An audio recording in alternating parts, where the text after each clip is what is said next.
Hi everyone, welcome to the kitchen dining room portion of our series of videos covering how we've made changes to our rig in order to accommodate for winter living, as well as touch on some of the features that already came included. So the first thing, and as I mentioned in the last video, moisture in an RV is really something that needs to be watched and kept a close eye on. So one of the things that we've done to monitor humidity levels is we bought this device, which not only shows us humidity levels, but also temperature.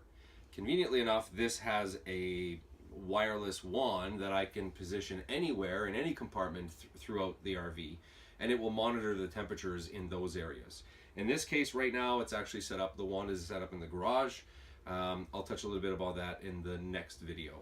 But basically, depending on the outside temperature, that kind of gives you an idea where the humidity levels need to be. If we find that they're getting a little bit high, then one of the things that we do is we'll turn on the fantastic fan.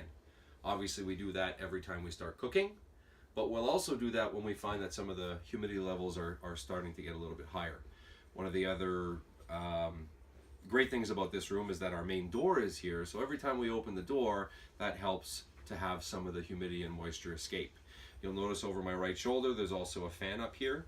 So similar to the living room, which I covered in the last video, that fan is on basically 24/7 to help with air circulation, so that there's consistency in the corners and in the cabinets and everywhere to avoid any issues with frost or any other cold related issues. So I'm going to work my way around the room. So the first thing I want to touch on is the main windows. So these are very large windows, but they do provide a lot of natural sunlight, daylight.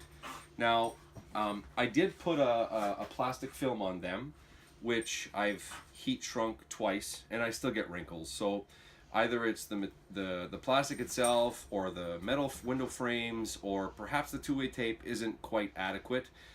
Regardless, I've given up. It's wrinkly, which is fine. The plastic still does offer us a little bit of protection from the cold, so we've just chosen to leave it up. Now the other thing that you'll notice is that the shades are open, and that's something that we actually leave open at all times. So that will allow for more of that warmer air that's being circulated to get the windows, which actually reduces the amount of frost that are in the windows. All right. So moving along, I'll touch on our induction stove oven. So this is something that... Thanks, Mom and Dad. This was a great Christmas gift. Another measure to help us reduce the moisture levels in the house, in the RV, but also it's just a great way to cook. So we're very happy with this. I want to touch a little bit on the fridge.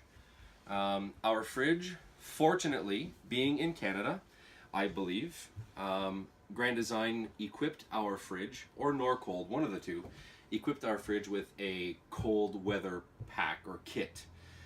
So there's a small section of line where Freon runs through to help cool our fridges that is a smaller diameter than the rest, and it tends to freeze there, and it gels up the Freon and the fridges stop working. So for us, thus far, we've had no issues with the fridge. Actually, it doesn't run very much, but we do keep it set to 3, and it's also on propane. But yeah, it's worked very well for us. I think that about covers it. Did I miss something? Yeah, one thing. Right there, you're standing on it. So we decided to also add a runner. It's not really a runner, actually. This was a large roll of carpet that was at Lowe's. It's a 12-foot long roll that I basically had them cut into a 4-foot strip. And then I trimmed it around all the edges and the cabinetry and whatnot. But we just wanted this to help with any snow that we're tracking into the rig, coming in and out.